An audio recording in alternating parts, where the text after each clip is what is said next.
Hi everyone. I thought we would take a look at the chapter review and self-test problem and answer to make sure you understand the concepts that were discussed in the chapter.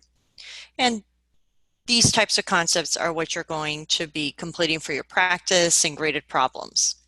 So we have cash flow for Mara Corporation. This problem will give you some practice working with financial statements and figuring cash flow. So based on the following information from Mara Corporation, prepare an income statement for 2018 and balance sheets for 2017 and 18. Then, following the example in the chapter, calculate cash flow from assets, cash flow to creditors, and cash flow to stockholders for Mara for 2018.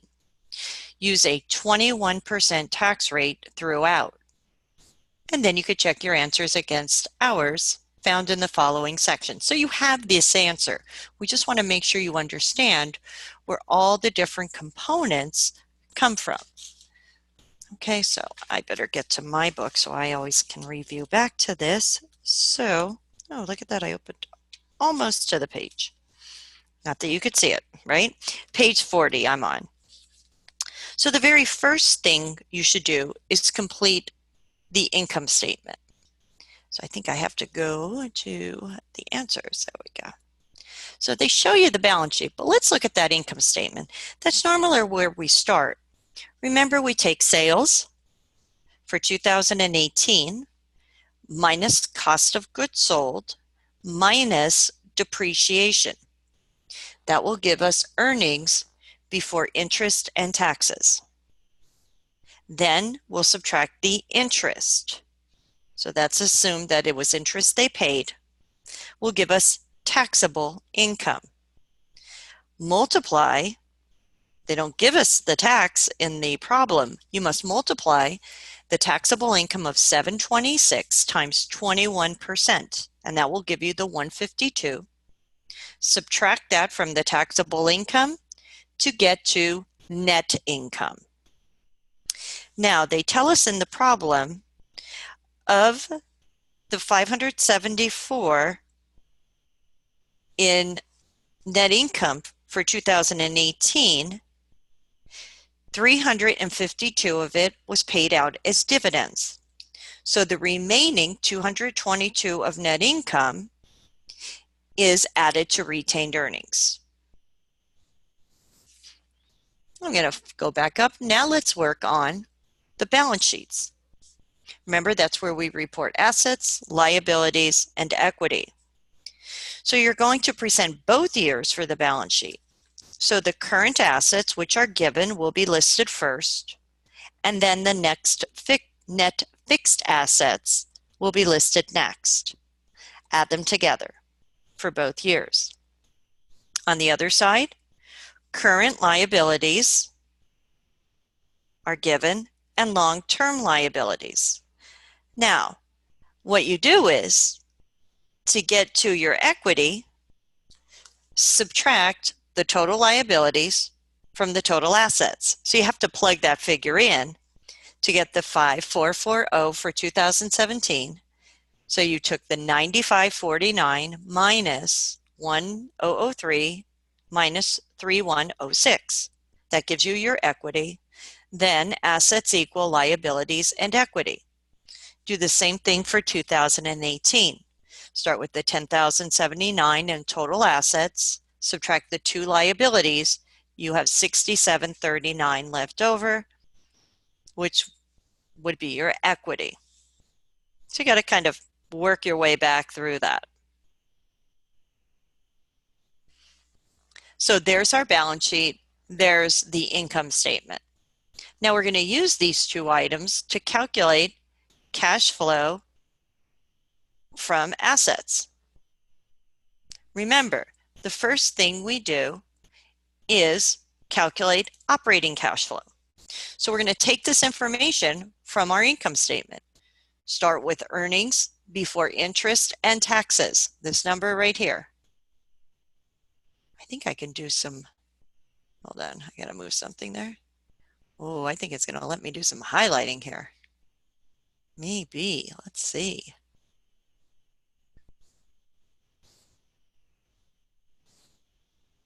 No, that's not it. That's not it. Quick highlighting. Oh, I like that. Okay, so up here, whoops, there's our earnings before income tax and interest. We're going to add back depreciation because we want to add back anything that has no cash component in it.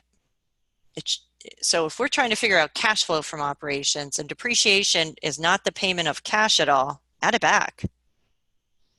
Then we'll subtract the income tax, whoops, and that will then, whoops, there we go, equal our operating cash flow.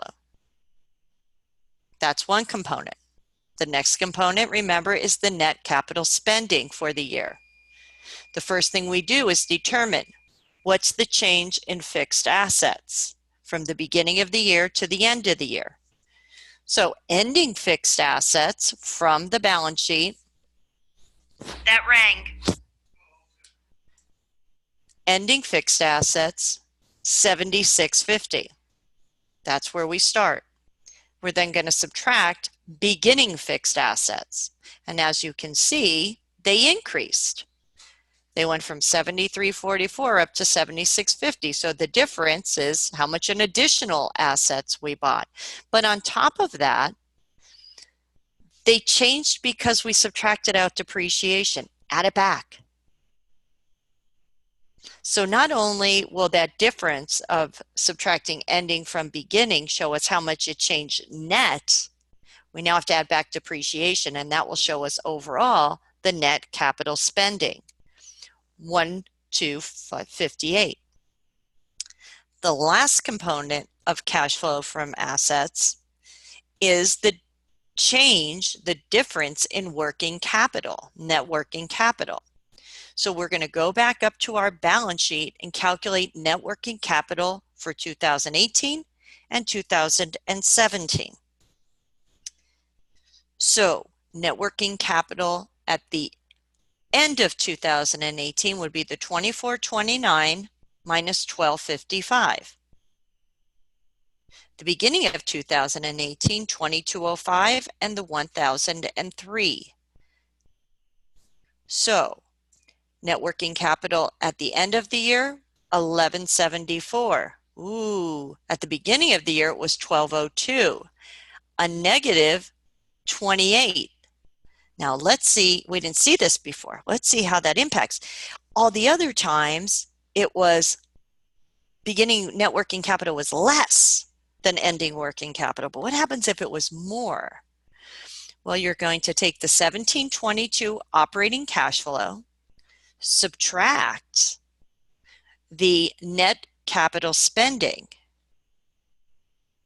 and you need to subtract the change in net working capital if it increased from the beginning of the year to the end of the year. But here it decreased, so we subtract it.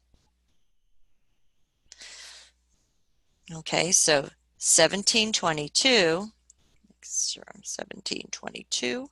minus 1258. I'm sorry, we don't subtract it. A negative, we add it.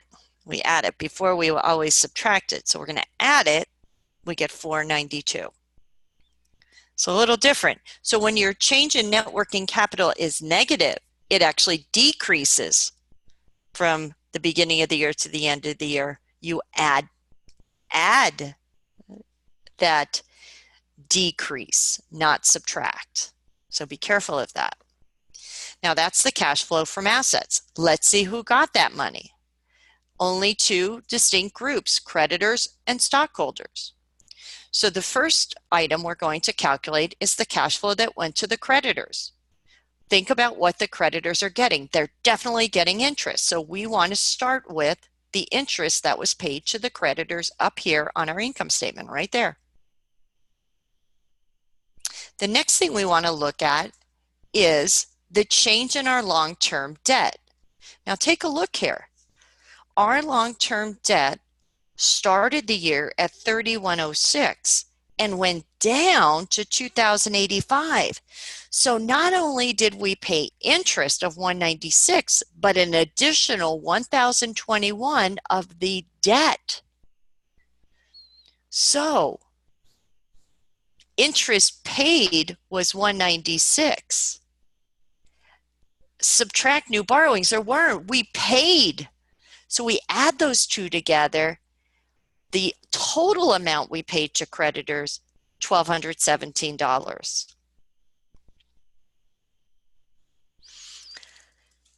Finally, let's see how much we paid to the stockholders.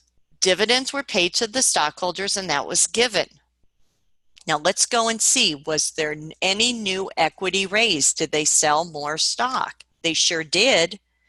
It went from 6730, no, I'm sorry, from 5,440 to 6739.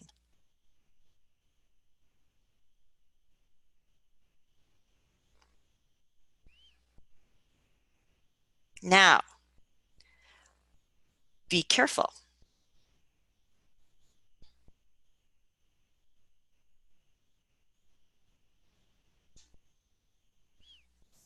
Let me just see something. Be careful here. There we go. Here it is in here. This is what I want you to be careful of. We took the difference between the equities, but in the equity, remember there's two components. There's the common stock and surplus and retained earnings. Both of those numbers are in our numbers up here in our balance sheet. Come on. Right here. So when we take the difference, it's the difference because common stock increased and because retained earnings increased from the beginning of the year to the end of the year. Now, sorry, I know I'm flying all over the place. Oh my goodness, I did not want to do that. Okay.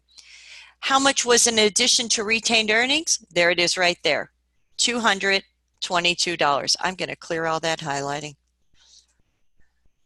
Yes, okay. So 222 was also added to equity because there were increase in retained earnings. So of that $1,299 difference, subtract $222 just to isolate the part that was from new stock sales, and that was $1,077. So $1,077 of new money came in from stockholders, and we paid them $352 in dividends. So the difference of $725 is how much was cash flow to stockholders. So if you're like, wow, that's 1217 and 725. Okay. But take a look, there's a little negative here because we received more from the stockholders than we paid out. So it's really, we got cash flow from stockholders. So it's negative cash flow to the stockholders. They gave us more. So if you take the difference between what we paid to creditors, 1217, and what we got, 725 from the stockholders, that agrees to our cash flow from assets. Okay, so this was a great review problem to go over all the major concepts that we talked about in this chapter. So please take a look through it, work on your practice and graded problems, and post any questions you may have to the discussion board.